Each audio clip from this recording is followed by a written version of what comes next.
Me and the dear missus has made an executive decision for this rewilding project. We're going to allow that piece of land there to go a little bit wild. And it's already started, as you can see. And it goes into the valley up to the tree line in the back there. And we're going to allow it to do its thing. Now, we do need another machine, which I can't afford to get yet. We need a topper, so we can keep certain areas to gain access, you see. So we can keep like the perimeter clear from the fence line for the farmer and stuff like that, because we don't want to get in trouble with the farmer, obviously. But everywhere in between, we're just going to let it do its thing now.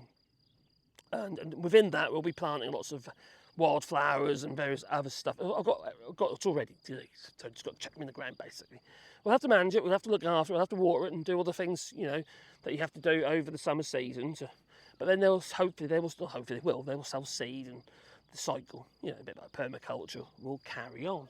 So that's kind of what we're doing in this area here. Now, we also planted a little coppice along here. The front edge where it starts is actually, there's trees in there, believe it or not. So we do need to clear that out. And also in the gaps between these trees over there, there's also more trees that we've planted. And we're also going to be planting some more trees in there. So we need to get in there to do it, then allow everything else to grow around it. And obviously we need to make sure those areas are kept clear. So we do need to maintain access without getting, I don't know, Lyme disease from ticks. So we do need to be careful. Now, we do need to get that machine at some point. We need a little tractor, is what we need. Currently, I have a zero-turn machine, which is a great machine for cutting grass, but not this grass. It's not designed for this. It's just not. It's a finishing machine. So although it's professional, it's not for fields, paddocks and stuff like that. So that's something we do need to do. But we're going to carry on planting the trees on here this year. We've got a whole load ready to go. We've got a load of oaks that we've picked up at our view, chestnut trees. What else was there? Chestnuts, hazel, lots of deciduous native trees for the area. But we've also got some more speciality trees as well that we're putting in between, just to break it up and provide a bit of interest. And some fruit bearers, so it gives food for the little animals now as well. And many of these trees, including the willows, actually all provide early flowers with the willows, because when the catkins come, you get these early flowers on. But the catkins literally little flowers, aren't they? And they're absolutely perfect for the bees. The bees love them. I couldn't believe it when I saw it for the first time. The trees were smothered in bees. You know how important they are. The pollinators. I couldn't believe it. I didn't see so many flipping bees on our willow trees. Fantastic. So it is. So they're the early pollinators. Obviously, they're the early trees for the bees. But also we're doing like fruit canes and stuff like that as well, and a variety of different thornless varieties of blackberries. Can't remember what they're called. So we've got a whole load of them got ready. Plus, obviously, we'll get the brambles and that. But we've got to be careful with them because they're hard to manage, to look after, without getting like ripped to shreds. Now, the whole area we're doing without the use of chemicals, all right? Any weed killing that we are doing is being done with like a mixture of salt and vinegar and stuff like that. What else was in that? I can't remember what else was in now. Was it sugar as well? I can't remember. But I mixed a load up last year. I still got it. But anyway, that's what we're using for the weed killing. This just burns the grass back. So we're going to do that. We're planting the trees. And the reason for that is that it makes it a lot darn sight easy to maintain the tree for longer. Don't worry, the acid content of the vinegar just dissipates in no time. It basically, once it's done its job, it's just gone. It breaks down, just neutralises. Because obviously the alkaline in the soil and that. To be fair, actually, this land here is actually +1 acid. So it's not neutral anyway. That's one of the reasons they stopped planting, apart from the virus. It's one of the reasons they don't plant. They don't do too well with brassicas here, as in cauliflowers and stuff like that. They don't grow too well in this land because it's too acid.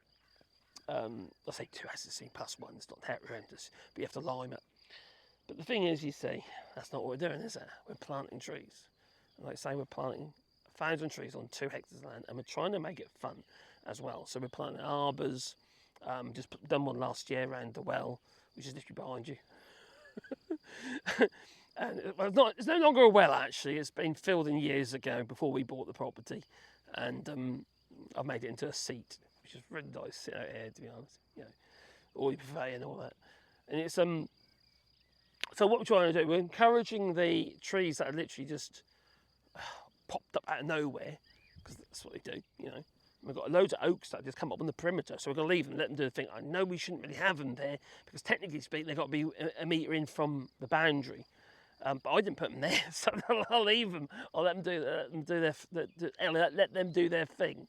But we have managed to propagate, but also we get a lot of trees from our local nursery. We've got a whole load last year from the local nursery. I mean, literally local. It's literally like 2 kilometres up there. It's really close. And he's a funny geezer though. He's got this in his office. He's got dirty calendars on the wall. He's a bit strange. He has that in the office, but it's open to the public. It's a bit odd, isn't it? No strangers folk, you could say. So anyway, if you want to be a part of our little project here and have a sign with your tree, because that's what we're doing, making signs to go to the trees that people have donated or adopted or sponsored or what have you. And it can be just be your name, or it can be a memory of a loved one, what have you. Or, you know, maybe you lost somebody. It's quite nice, really, isn't it? I think it's quite nice. Yeah. And we will be uploading more and more videos. So if you're part of it, link down below. That there is. Any help is welcome. Obviously, appreciated. That's the right word. It's appreciated. Yeah. Any help, any support is appreciated. But we are also, all right. We haven't confirmed this yet. We've given some thought, but I'll get there in a minute. I struggle as well. God, it's fibromyalgia, so I find it difficult to get my words out sometimes. So I do apologise. But we're considering at the moment, as you probably will do it, if somebody wants to come up to Beniche now, if somebody wants to come and stay and actually help us plant the trees, we'll put you up, okay, and feed you for a few days or whatever you want to do. So it could be a bit of a holiday if you like, and it is lovely here, you know. It is like, you know, the sun goes down over there, right? It does. Well, the sun's above my head at the moment, but not quite. It's just there. It's there somewhere. Oh, I can't see the sun. Where's the sun gone? It is there, honest. So anyway, that goes down to the valley. So we're planting on this piece of land, but also we're planting on another piece of land behind our potager over there. So yeah, starting this piece, but we'll be starting in autumn. We'll be on the other field because we're hoping we can get the bulk of the trees in. But it doesn't end there. It doesn't end with the trees. There's so much work. The other day we were on this land.